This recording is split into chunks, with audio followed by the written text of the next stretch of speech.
माझ्यासारखे 242 आमदार आहेत म्हणून तुझा मुख्यमंत्री बसलाय. मुख्यमंत्र्यांना जाऊन विचार मी कोण आहे. हे आक्रमक आव्हान तुम्हाला आठवतंय का? हे आव्हान कोणी दिलं होतं?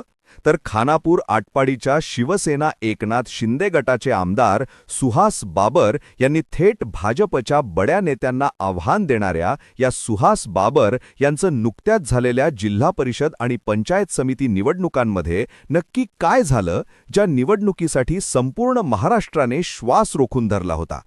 ज्या निवडणुकीकडे राज्याचं लक्ष लागलं होतं त्या निवडणुकीचे निकाल अत्यंत धक्कादायक आले आहेत.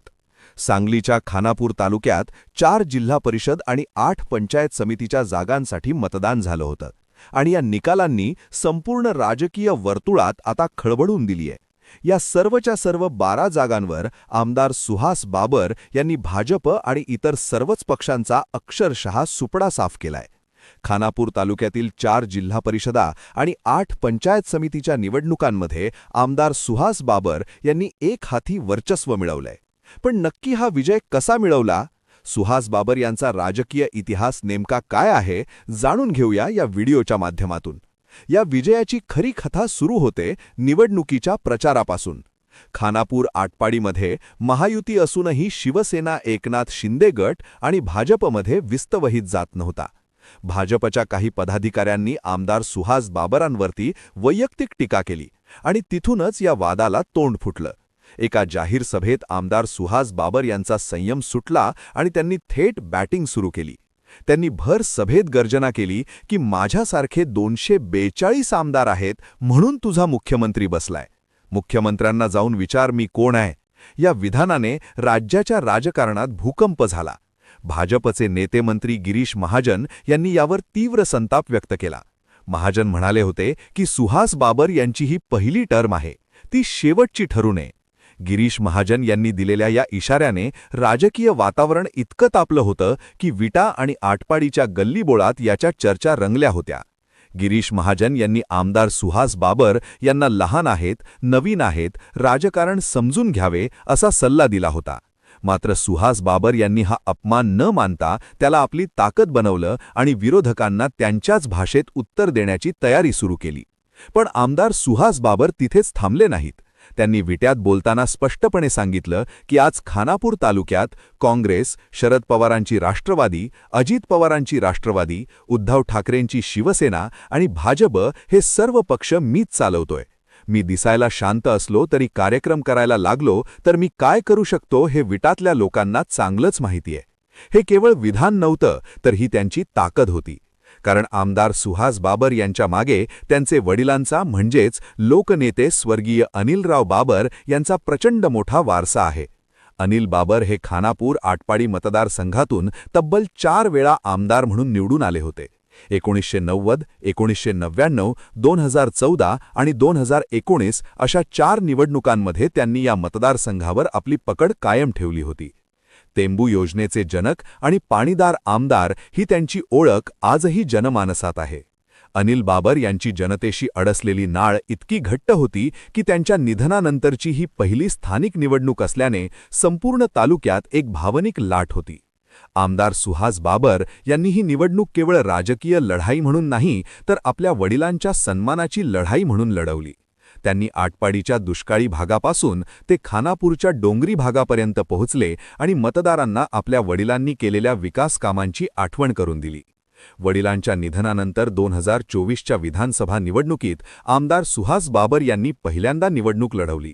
या निवडणुकीत त्यांनी विरोधकांचे सर्व मनसुबे धुळीस लावले. 2024च्या निकालात सुहास बाबर यांना 1,53,000 मते मिळाली तर त्यांचे प्रतिस्पर्धी वैभव पाटील यांना 75,000 मते मिळाली.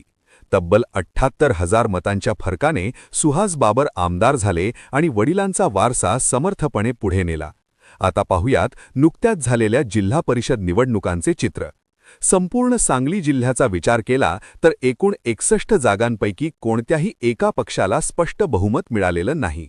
राष्ट्रवादी काँग्रेस पक्ष शरदचंद्र पवार जिल्ह्यात 21 जागांसह सर्वात मोठा पक्ष ठरला आहे, तर भाजपला 18 आणि काँग्रेसला 12 जागा मिळाल्या आहेत. मात्र संपूर्ण जिल्ह्याचं चित्र एकीकडे आणि खानापूर तालुक्याचं चित्र दुसरीकडे. जिल्ह्यात जरी कोणाची एकाची सत्ता नसली तरी खानापूर तालुक्यात मात्र आमदार सुहास बाबर आणि त्यांच्या शिंदे सेनेचं एक हाती वर्चस्व पाहायला मिळालं. खानापूर जिल्हा परिषदेच्या 4 पैकी 4 जागा आणि पंचायत समितीच्या 8 पैकी 8 जागा जिंकून सुहास बाबर यांनी जिल्ह्याच्या राजकारणात आपली वेगळी ओळख निर्माण केली आहे. यात विशेष म्हणजे या विजयात सुहास बाबर यांनी सूक्ष्म नियोजनाचा वापर केला होता. त्यांनी प्रत्येक बूथवर आपली यंत्रणा इतकी मजबूत केली होती की भाजपच्या बलाढ्य फौजरा तिथे शिरकाव करणंही कठीण झालं होतं. सांगली जिल्ह्यात जरी शरद पवारांच्या राष्ट्रवादीची लाट दिसत असली तरी खानापुरात मात्र आमदार सुहास बाबर यांनी त्या लाटेला रोखून धरलं. तालुका माझा, निर्णय माझा हा त्यांचा मंत्र या निकालातून यशस्वी ठरला आणि सांगलीच्या राजकारणात ते किंग मेकर म्हणून उदयास आले. या निवडणुकीत खानापुरात भाजपचा पूर्णपणे सुपडा साफ झाला. नागेवाडी गटातून स्वतः आमदारांच्या वहिनी डॉक्टर शीतल बाबर यांनी विक्रमी मताधिक्य घेत विजय मिळवला. ज्या भाजपने सुहास बाबर यांना शेवटची टर्म असेल असा इशारा दिला होता त्याच भाजपला खानापूर तालुक्यात सदा भोपळाही फोडता आलेला नाही.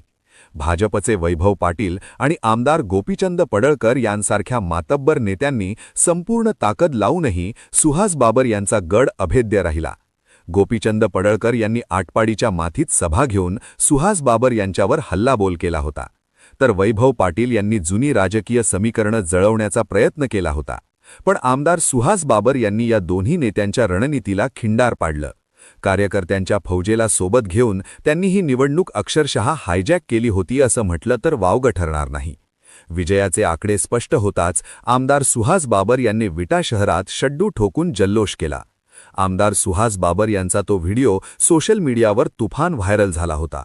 व्हिडिओमध्ये सुहास बाबर कानाला मोबाईल लावून निकाल ऐकत होते आणि विजयाची खात्री होताच त्यांनी आक्रमकपणे शड्डू ठोकला. हा शड्डू केवळ एका विजयाचा आनंद नव्हता तर तो विरोधकांना दिलेला संदेश होता. त्यांच्या डोळ्यातील तो आत्मविश्वास आणि विजयाची ती आक्रमकता पाहून विटातील कार्यकर्त्यांनी एकच जल्लोष केला. आमदार सुहास बाबर यांच्या या शड्डूची चर्चा आज थेट मंत्रालयापर्यंत पोहोचली आहे. सुहास बाबर यांचा कार्यक्रम कसा असतो याचा ट्रेलरच त्यांनी या निवडणुकीतूनच दाखवून दिला. विजयाचा गुलाल उधळताना त्यांनी आपल्या भाषणात म्हटलं की ज्यांना वाटतं की ही माझी पहिली आणि शेवटची टर्म आहे त्यांनी आजचे हे आकडे नीट वाचून बघावेत. मी शांत आहे तोपर्यंत शांत आहे, पण कार्यक्रम करायला लागलो तर सोडत नाही, हे सुहास बाबर यांचं वाक्य आता खानापूरच्या राजकारणात खरं ठरलं आहे. या विजयामुळे सांगली जिल्ह्यात राष्ट्रवादीची हवा असतानाही खानापुरात मात्र सुहास बाबर यांनी आपला भगवा आणि बालेकिल्ला दोन्ही सुरक्षित ठेवले आहेत. आता येणाऱ्या काळात सुहास बाबर राज्याच्या राजकारणात कोणती मोठी झेप घेतात हे पाहणं रंजक ठरणार आहे.